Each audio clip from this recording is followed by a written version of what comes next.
And what is your favorite food na niluluto ni Mom? Pinakbet. Egg?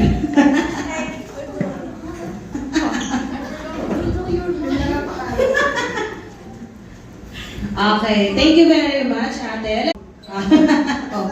Okay, go, Ate. So, pangalan ko po is Tiffany, because I don't see my full name. Tapos, I'm 15 years old. 15? Okay. Where is your father? Don't po. Ayun, si Sir Edwin. Okay, same question. Kendra. What do you love the...